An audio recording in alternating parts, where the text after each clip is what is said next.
আসসালামু আলাইকুম, শুভ অপরাহ্ন সবাইকে। আমি মেজর নাফিসা বিনতে নাসিম। আমি মিরপুর সেনা ক্যাম্পের একজন সদস্য। আমি নির্বাচনকালীন সময়ে ঢাকা 15 আসনের ওয়ার্ড নম্বর 13 এবং 14 এর সকল নির্বাচন কেন্দ্রের সুরক্ষা প্রদানের দায়িত্ব পালন করছি। কিছুক্ষণ আগে আমরা বিভিন্ন মাধ্যম থেকে একটি তথ্য পাই যে মনিপুর উচ্চ বিদ্যালয় বালিকা শাখায় কিছু গন্ডগোল হচ্ছে। আমরা সাথে সাথে এখানে চলে আসি এবং আসার পর দেখতে পাই এখানে ভিন্ন দুটি রাজনৈতিক দলের মহিলা কর্মীর মাঝে হাতাহাতি হয়েছে।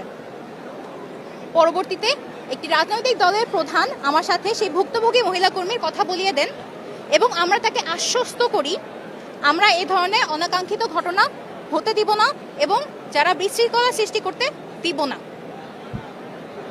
ম্যাজিস্ট্রেটের মাধ্যমে আমরা অভিযুক্ত ব্যক্তিদের বিরুদ্ধে শাস্তিমূলক ব্যবস্থা গ্রহণের প্রক্রিয়া চলমান রেখেছি। আপনারা সকলে আমাদের ওপর আস্থা রাখুন ও নিশ্চিন্তে আপনাদের ভোটাধিকার চর্চা করুন এবং প্রয়োগ করুন। আমরা আপনাদের সাথে আছি। ধন্যবাদ।